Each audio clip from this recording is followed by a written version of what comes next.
Bonjour.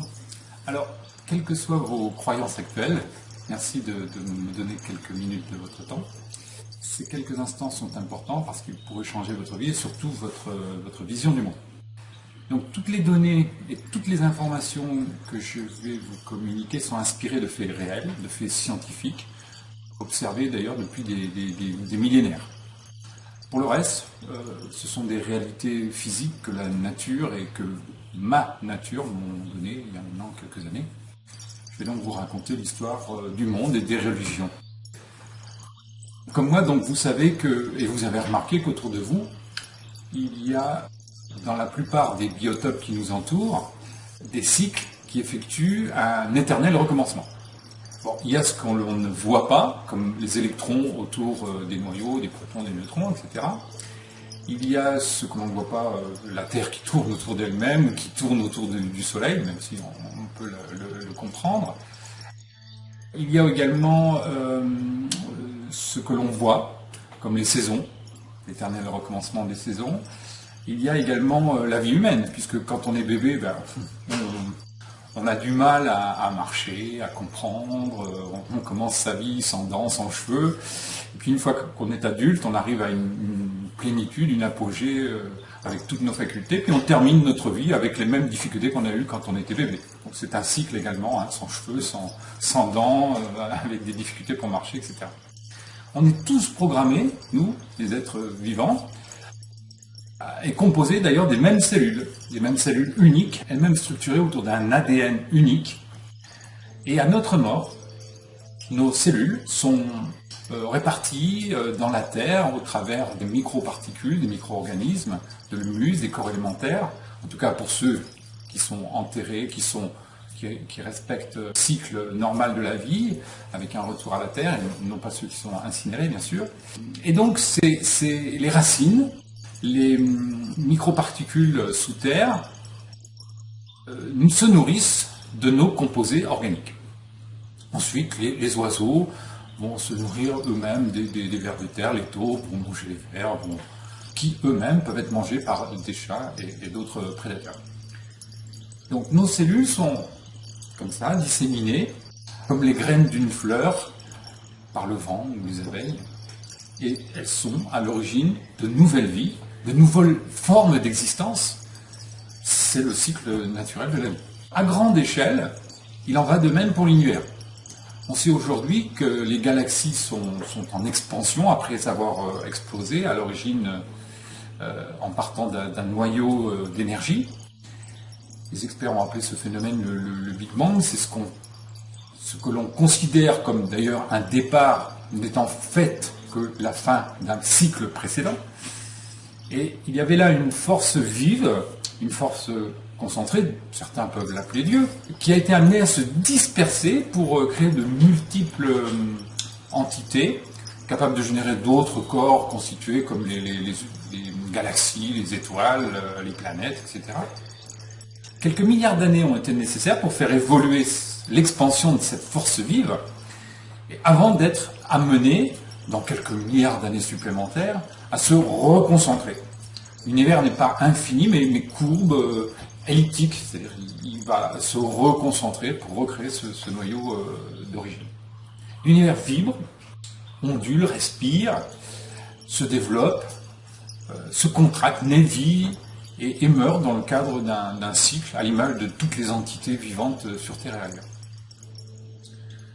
Donc après de multiples expériences, de multiples échecs, cette force vive a réussi à trouver un équilibre dans un endroit perdu dans l'univers. Cet endroit, on l'appellera beaucoup plus tard la Terre. Toutes les conditions étaient réunies là pour que la vie puisse prendre corps. Et une fraction de cette force vive s'est stabilisée pour créer des groupuscules minuscules, atomiques tout d'abord, puis microscopiques, capables de s'associer et de créer d'autres entités autonomes qui sont parvenues ensuite à se multiplier. Et c'est ce qu'on a appelé les protozoaires, hein, qui ont vu le jour à ce moment-là. Avec le temps et l'énergie dissipée ou concentrée ici et là, s'est développée une vie unitaire et primaire simple qui était doté d'un principe de fonctionnement universel. Les cellules souches s'associent pour créer de nouvelles cellules et dans le cadre d'un cycle, toujours, elles vivent et meurent et se développent pour améliorer, se régénérer et gagner en efficience. Après plusieurs millions d'années, les unités cellulaires simples ont évolué vers des formes plus complexes, passant de l'eau à l'air, passant de la mer à la terre. D'abord se sont créées des microfibres, puis des plantes, et puis enfin, après plusieurs millions d'années encore une fois, les arbres. En parallèle, se sont développés d'autres êtres vivants, mobiles d'abord, unicellulaires tout d'abord, qui ont ensuite évolué vers des formes animales plus complexes, qui se sont transformées ensuite en formant des branches zoophytes. C'est le terme scientifique. Une multitude d'animaux ont alors pris vie et se sont développés, ont formé des familles qui s'entraînent, qui se complètent.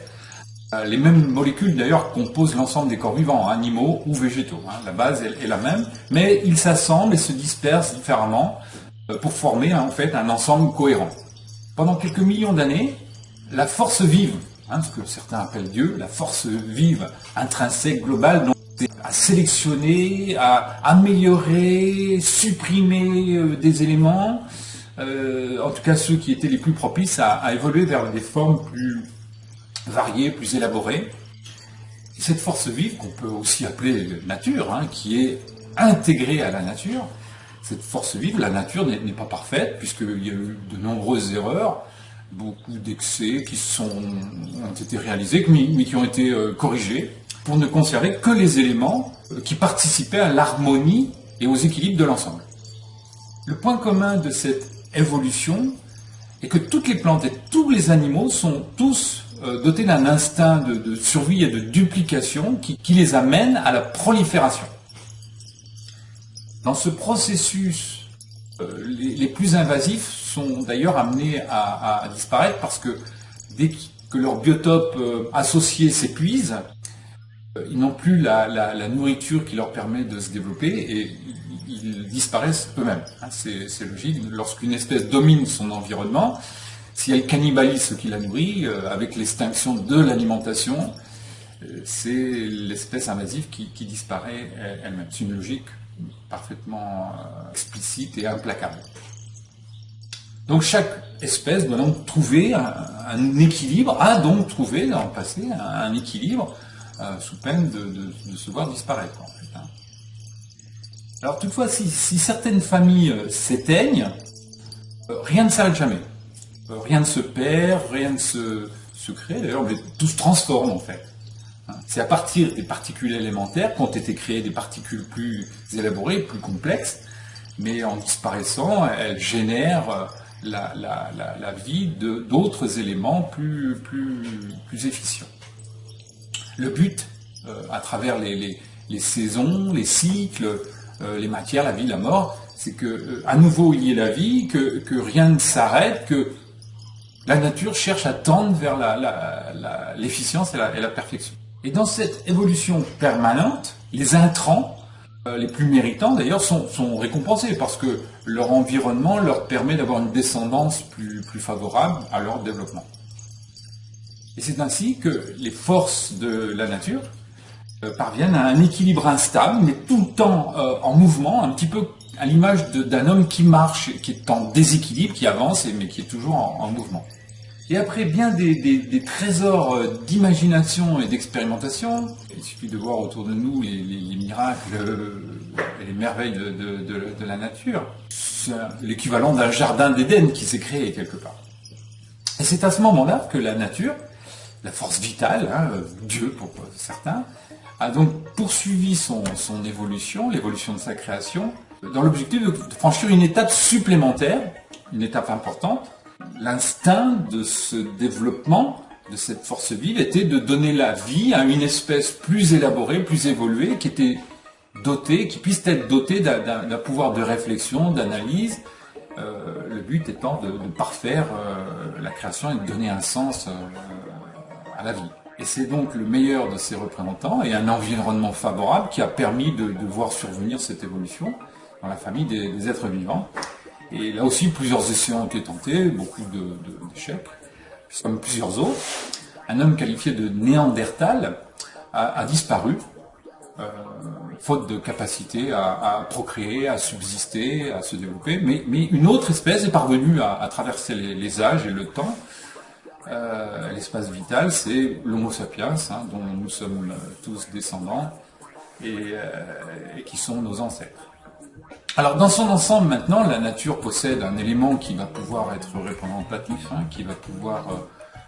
qu'elle va pouvoir faire évoluer, et qui va être pour la nature, pour cette force vive, un messager, protecteur, régulateur. On a tout d'abord été cueilleurs, on a été chasseurs, on a été cultivateurs, on a été jardiniers de la nature quelque part. Et pendant des milliers d'années, l'homme est devenu un dénominateur et surtout un dominateur, petit à petit. Dominateur d'un environnement qu'il a maîtrisé de mieux en mieux. Et la nature lui a offert ses atouts, ses moyens, qu'elle a partagés avec l'homme. Et en parfaite harmonie avec le reste des autres espèces. Un équilibre a été trouvé à ce moment-là. Et avec le temps, avec la maîtrise de la science, des connaissances, l'homme a pris à ce moment-là une forme d'indépendance.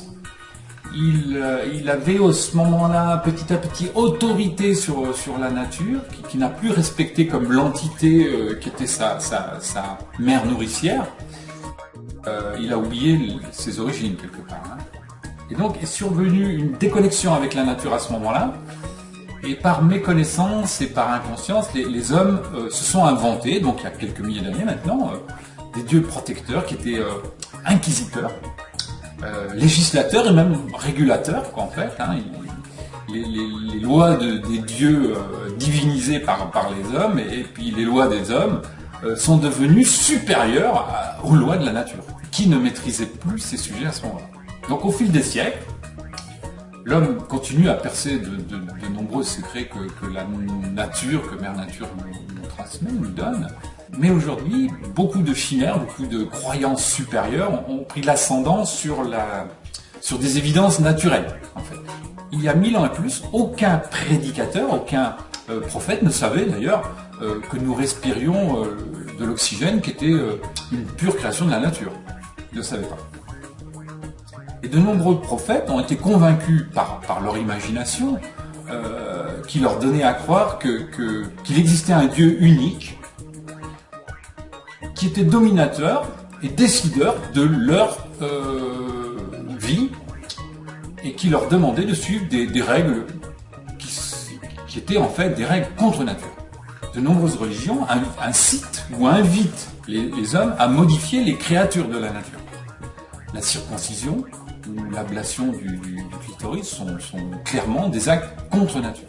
L'islam, par exemple, autorise le mariage avec 4 épouses, alors que la nature fait naître autant de femmes que d'hommes. Donc là, il y a une incohérence, une divergence avec la production entre guillemets naturelle. Le Coran, d'ailleurs, encourage aussi l'adultère avec des esclaves, et par là, il valide une forme, ou il accepte une forme d'asservissement qui est aussi contre nature. Dans le même esprit, l'Église, ou l'islam, condamne l'homosexualité, qui est considérée comme contre nature, et punie de mort d'ailleurs, alors qu'elle n'est finalement l'homosexualité qu'une création de la nature, un petit peu à l'image des trèfles à 4 feuilles, quoi. Ce sont des créations tout à fait naturelles, même si elles sont exceptionnelles. Elles ne nuisent pas à l'environnement. De la même façon, le voiler les créations naturelles, est aussi un acte contre nature. Est-ce qu'on imagine un instant que les plus beaux oiseaux, il y en a parfois des très beaux, cachent leurs atouts aux yeux de leurs congénères? Ça ne serait pas naturel. Et ainsi, bien d'autres croyances se sont propagées à l'encontre des réalités géologiques. On a fait croire, par exemple, pendant 2 millénaires, que la Terre, la nature, l'univers ont été créés en 6 jours. Alors qu'on sait qu'il n'en est rien. Les prophètes, d'ailleurs, ou les porte-paroles autoproclamés, ont raconté des histoires dans lesquelles un homme, Noé, entre guillemets, aurait vécu 999 ans, pour être très précis, 1000 ans moins un jour, alors que notre horloge biologique ne nous permet pas de vivre plus de 200 ans. On est plafonné toujours dans l'esprit du cycle de la vie qui doit s'arrêter pour recommencer, et mieux encore. Le même Noé, d'ailleurs, aurait, d'après les principales religions, aurait réussi à sauver tous les animaux et tous les végétaux qui les nourrissent sur un seul et même bateau. Bon, si ça paraît complètement une négation de la réalité et d'une impossibilité naturelle, bien évidemment. Donc en fait, d'ailleurs, nier les réalités zoologiques, nier les réalités physiologiques, géologiques, n'est-il pas aussi condamnable que le négationnisme sur des faits historiques majeurs? On peut se poser la question. Alors il y a bien d'autres injonctions religieuses qui s'opposent aux équilibres naturels. Soumettre la nature, inviter les hommes à se multiplier, sans se soucier d'ailleurs d'épuiser les réserves naturelles, minières, halieutiques, etc. Et aussi par avidité, par insatiabilité, les hommes ne se contentent pas des terres qui les ont vus naître, ou qui ont vu naître leurs ancêtres, mais ils veulent conquérir et asservir d'autres territoires, toujours en imposant les aspirations identitaires qui étaient liées à leur pays d'origine. Aujourd'hui, la nature est saccagée, elle est défigurée, elle est surexploitée, transformée, dégradée, elle est agressée, elle est blessée, elle est malade, sa température monte, elle perd des forces vitales et fondamentales d'ailleurs, et de nombreuses espèces s'éteignent à cause des hommes. Donc, après avoir montré de nombreux signes désapprobateurs, qui sont révélateurs d'une situation de déséquilibre de la nature, qu'est-ce qui va se passer maintenant? Alors, c'est simple à comprendre. Pour se défendre et reprendre la maîtrise de ces équilibres passés, la nature va renouer avec ses fondamentaux. Éliminer les espèces invasives qui menacent son biotope et l'harmonie nécessaire pour assurer son développement et son efficience. L'homme a besoin de la nature, mais la nature n'a pas besoin de l'homme. Et l'homme est devenu un élément pour la nature qui est nuisible et destructeur. Donc avec le réchauffement climatique et la surpopulation mondiale, les moyens d'éradication des hommes peuvent être nombreux. Il n'y a pas de la part de la nature, il n'y aura pas d'ailleurs de la part de la nature une volonté diabolique de supprimer, d'éliminer les hommes, mais simplement de retrouver un équilibre. Donc tôt ou tard, de gré ou par la force de la nature, c'est ce qui va se passer. Donc, conséquence pratique, plutôt que de prier un Dieu qui est absent, que l'on ne voit jamais, il est préférable d'être à présent des compagnons de la nature, qui reste généreuse, nourricière, qui est prête d'ailleurs à pardonner les excès dès lors qu'ils restent mesurés et qui sont surtout compensés et corrigés. Au plus méritant, suivant ces recommandements, la nature sera reconnaissante. Alors je vous invite, si vous voulez prolonger cette réflexion, à aller sur le site 10-12.org. Il y a là plusieurs éléments de réflexion qui prolongeront cette présentation. Pour être très pragmatique, il faut être conscient qu'un retour à la nature, aux équilibres, un retour violent ne serait pas forcément très judicieux parce qu'il provoquerait, parce qu'un retour brutal pourrait provoquer des conflits et des heurts qui seraient dommageables pour les hommes et les civilisations humaines. Mais on peut peut-être tendre à y parvenir. Et là aussi, je vous invite à aller voir un autre site qui s'appelle ecolomi.com, dans lequel vous trouverez là principes et des réflexions pour prolonger cette réflexion. Je vous dis à bientôt.